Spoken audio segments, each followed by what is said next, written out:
Hello and welcome everybody. It's time for another little non-duality chat. And today we're here with Eshwar. Hi, welcome. How are you? Nice to see you. I watched a couple Likewise. of videos with you. Your story is very fascinating. Um, so I did hear it a couple of times, but for the new people, can you just like tell a little bit about your background and what happened? Um, well, that can get rather lengthy. Uh, this started in recovery from being in a facility for drugs and alcohol. That's where this entire process started for me. So prior to that, it was life as usual, um, going to work, doing the hustle and bustle stuff, uh, and surprise, surprise, that's where I ended up in a drugs and alcohol treatment facility for all kinds of craziness with the personality and ego and identity and all of that. Um, in that space is where I got introduced into meditation, and it just took off from there. There's just this inquiry into myself to want to know what's really here outside of all of these ideas and concepts of myself. And excuse me, I had an intense kind of focus took over to really want to know that all the way to the core. And within the span of 8 months, it went from being a fully ego identified individual who had no idea about anything concerning what's referred to as spirituality to what some folks are calling awakening. For me, it's seeing through the identity that I kind of placed on myself and exploring what's actually here when the identity isn't claiming my experience. And it's been a pretty wild ride. So that's a pretty good summation of from then to now. So yeah. So what happened after 8 months? After 8 months, I came back home from the facility. Well, after the facility, I stayed in a sober living home. I was there until August of that year. I went in January. I stayed there till August, and I came back home. At the time, but I still had my family. It was my wife and two daughters, and I was living in Philadelphia. The facility was in Lancaster, PA. So I came back home and started to get back into life. And the experiences continued. The um, ways of looking and going inwards deepened, and more things was uncovered and discovered. And I find myself having traveled all over the place, people wanting to talk and have conversations like this. Um, so yeah, that's what's been going on. Over the last couple of months, I kind of dialed everything back because I needed to focus on work and family a little bit more. So this is the first uh, interview style thing that I've done in a little while. I think the last one I did was with Angelo quite a Mhm. few months back, and maybe one with Zubin. But yeah, yeah. So, but did you did you know anything about non-duality before you got into it, or No, no? no. The the first experience really that opened all of this up. So I have a Hindu background, and but that doesn't really mean a whole lot because I didn't practice or did much of what any of that really meant. When I was in the facility, the only thing I really uh, gravitated towards was the Om, the symbol of the Om. Um, I used to, inside of the facility, they had these gazebos on the outside where everybody used to go and smoke, and they put their cigarette butts out in these giant pots that have sand in it. And one night sitting there, something just said, um, I took some of the sand in my hand and drew out a Om on the floor. And the crescent, which is the half moon and the dot, kind of captivated me. And everything just went still um, and quiet. And I just stayed there. That was the opening for all of this. That was meditation for me. And then from there, after I left the facility, one of the biggest things that actually happened at the facility there was a anger management therapist that was there, and him and I were talking. And one of the biggest realizations was understanding that resentments were something that I was causing within my own mind. So I was getting upset at someone because of my idea and interpretation of a perceived something that they would do to harm me while having that entire discussion in my head. And I would be upset at this person, and the person had no clue whatsoever. Once I saw that mechanism, it felt like a weight had lifted off my shoulders because that's how I operated prior to coming into that facility. It was the entire world did me wrong, and I started to realize that entire world was just in my head. Um, and seeing that took such a weight off that all of this stuff started to occur so rapidly. So when I was at the um, sober living house, there was a meditation that I was doing, and I was sitting in my truck just like I'm sitting in my work van right now. It was my pickup truck, and I think it's Osho. It's called 112 Steps of Shiva. So it's 112 different meditations that you try. One of them kind of sticks for you. It depends on the individual itself, I guess. For me, it was number five, um, and it was a couple of focal points while I was sitting and observing, and it felt like a a bolt of lightning shot from the earth through my feet, through my body, out through my head, and it felt like God touched like my brain, and my entire body just shook. Um, and then I walked into the house. There's at the time I was 17 other guys living in the house with me, or I was living with them. And when I went in, they said what felt like 5 minutes to me, standing and staring at a wall. They said it was about 45 minutes I did that for. And essentially, what that was a reset of the physiology of me and how I thought of myself. Everything just got wiped out for a second. It didn't mean that everything blanked out. There were just no thoughts. Everything just kind of went silent. So that was an energetic Kundalini type of experience. Um, and then from that, I got into this practice with. Um, I started reading like Eckhart Tolle and listening to Alan Watts, and it was a walking meditation thing. So all this was done in the recovery house. I was there with like 17 other people. I would try to be more present, more aware, and the way I did that when I walked up the stairs to go to bed, I had my slippers on, so I would get to the first step, take my slippers off, walk back down the step. Then I would put my slippers back on, walk up another step, take my slippers off, walk back down one step while trying to maintain my awareness. So I was trying to walk the slippers up all the way upstairs while being fully conscious and aware. And when I got up to the bedroom, this took like maybe 15 or 20 minutes. Um, it was like the first time I was experiencing something real. Like I was looking at my hand and it felt like it was the first time I was seeing it. Like we have this running overlay of even this map of our body within our minds that we overlay over reality when we're actually looking at our hand. Before we experience it as hand, we're always saying it's my hand and do away with the experience. And that was the first time it felt as though I was looking and experiencing my experience without this filter of me over it. Um,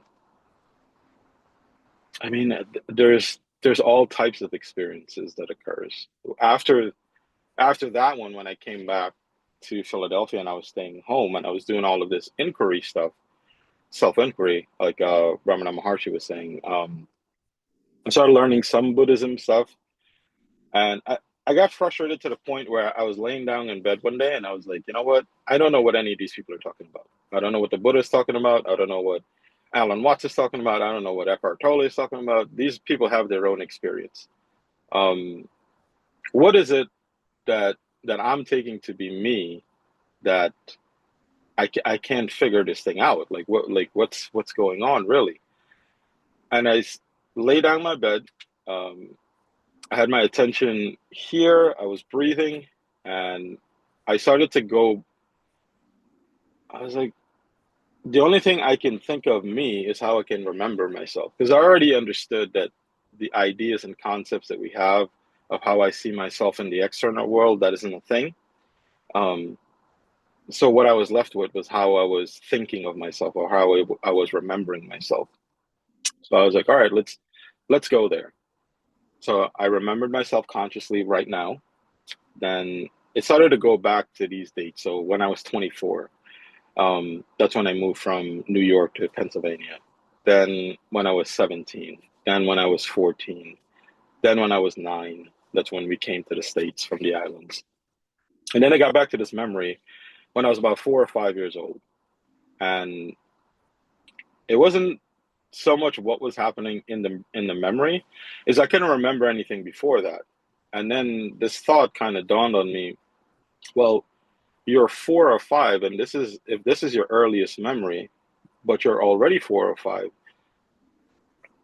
what was there before that? What was there before this memory?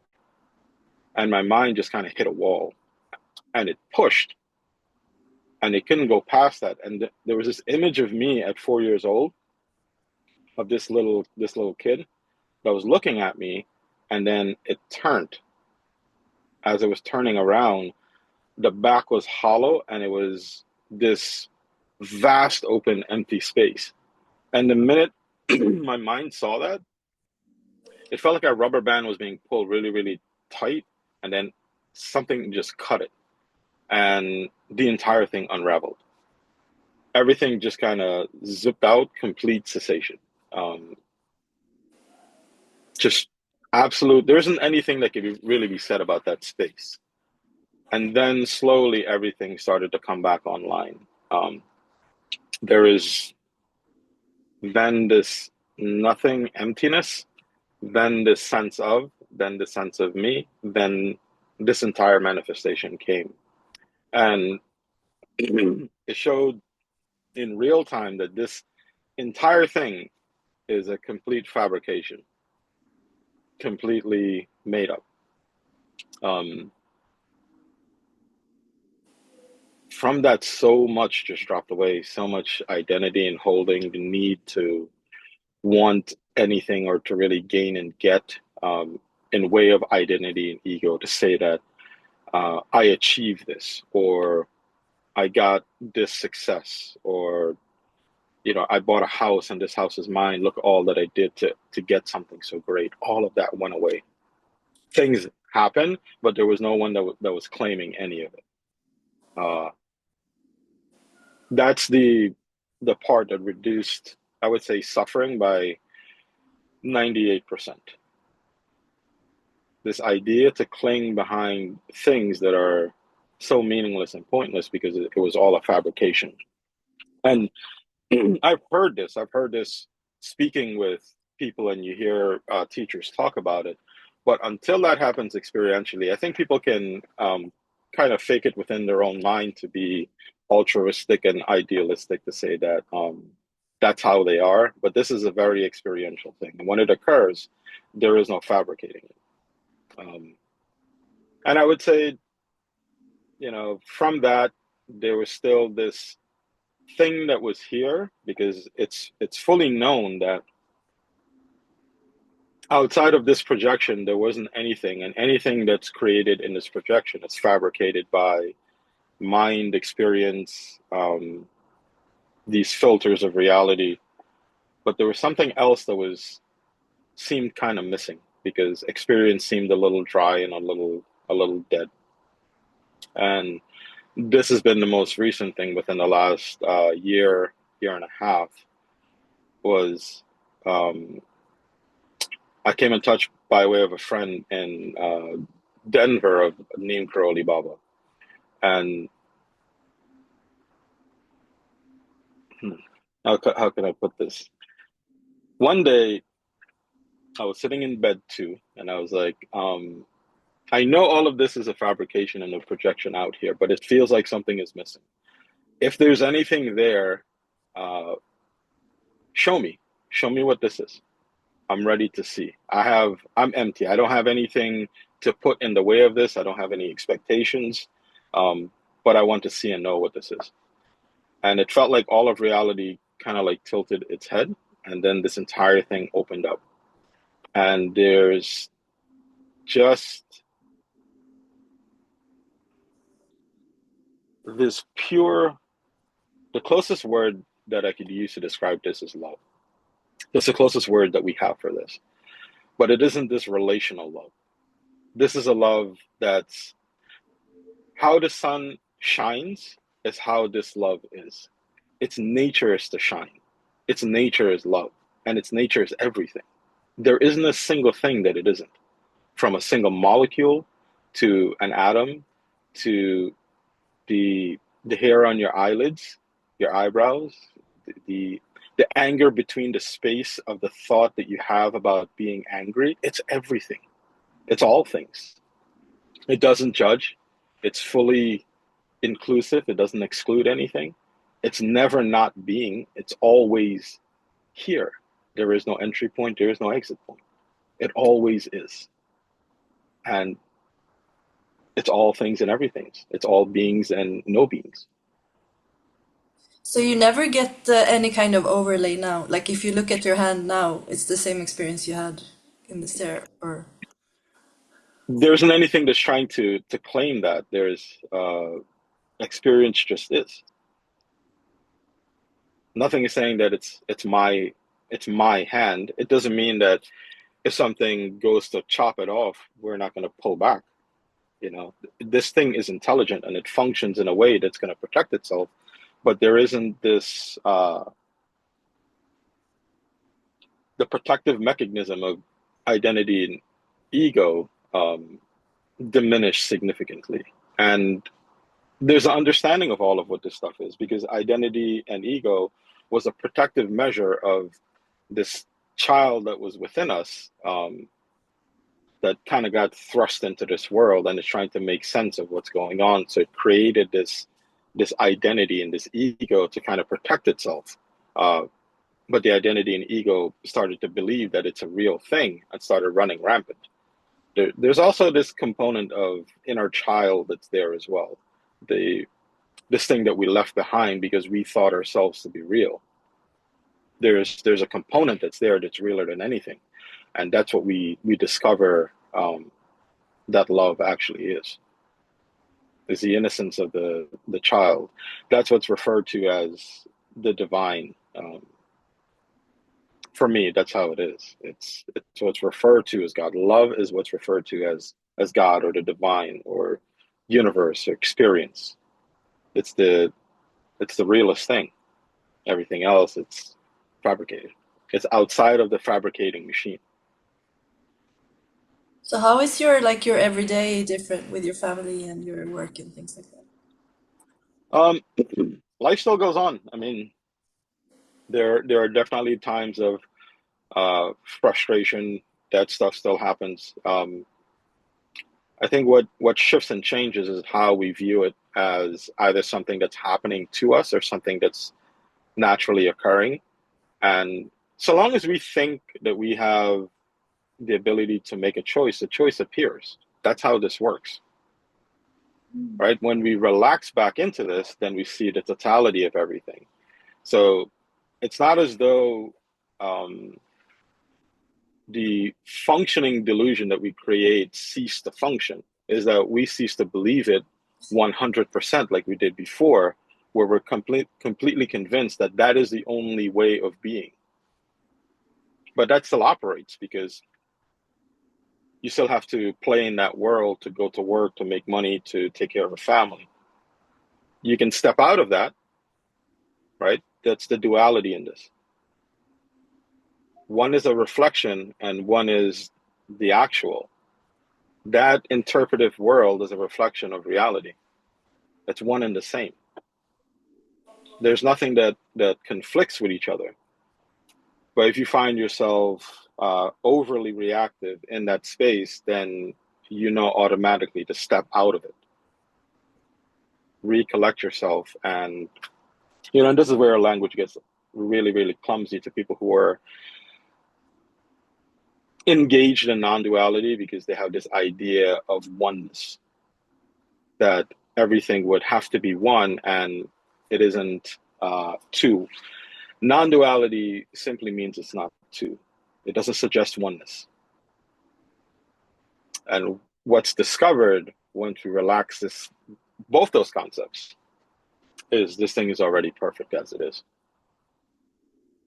We learn to navigate and function in between. So to answer your question directly, their frustration comes sometimes. Like I said, it's a 98% reduction in suffering, not 100%.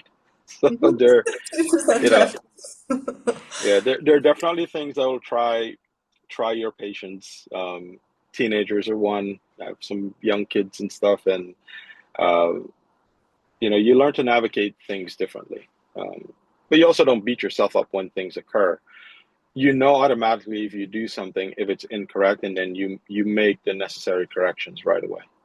But you also become aware of all of your shortcomings as well. The things that remain in the identity, in the ego, they start to come up, and you're more, I would say, equipped to deal with it.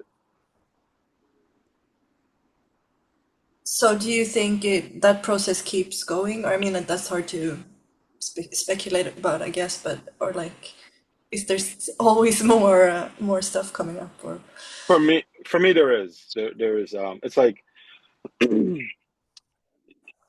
lot of it gets cleared out, and as certain things gets cleared out, you become more prepared for whatever's going to come up.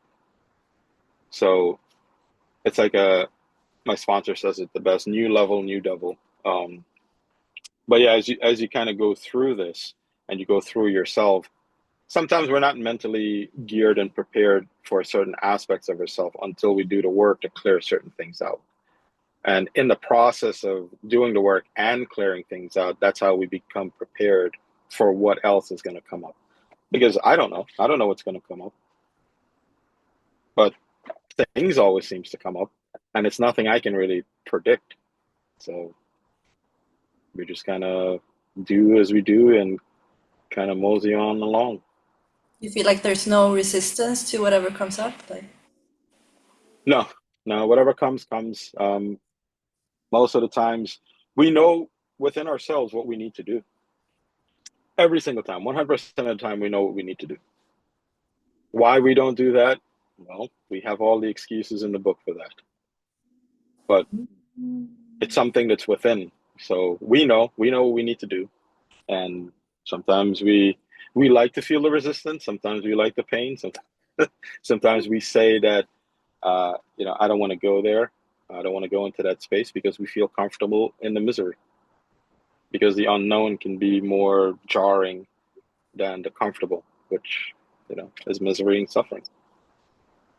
That's my experience. So, everyone else, it can be different for folks. Like the Buddha said, as many different people as it is on this planet, that's how many different ways there are to this thing. That's how many pathways you can get to it. So, yeah. oh, that's beautiful. Yeah, I think maybe that's a good place to end on. Mhm. The diversity of it, or the different ways you can come to the same place that's not really a place, but like what would you even call it? Like, I don't know. But I mean, there is no a landing place you can really call it anything. There is just, I think the closest thing we have is this um, now, and even that's pointing to something. Well, I mean, we always come back to our present experience because that's the only place we can really deconstruct identity and ego and all of that stuff. So that's a good resting place, which is right where you're at right now. Not many people want to hear that because But apparently that's it's all we someplace. got. I mean, that's so that's it. Yeah. Yeah. So, but yeah, that's it just kind of deepens and goes. There isn't anywhere else to go and do this kind of work. It's right here, right now. You could go to a temple, you could go in the woods, or you could do it right in your bedroom, or for me, it was in a recovery house with 17 other people and inside my pickup truck. So as No long as you have the excuse. yearn, as long as you have the yearning, there's that component for sure. Like if you have the drive and the yearning to really want to know, you can discover this for yourself. So, Mhm. Yeah, it's right there. Thank you so much for talking to me, Ashvar. It's a pleasure. all right, Have a great rest of your day. you too. Take care. Take care. Bye bye.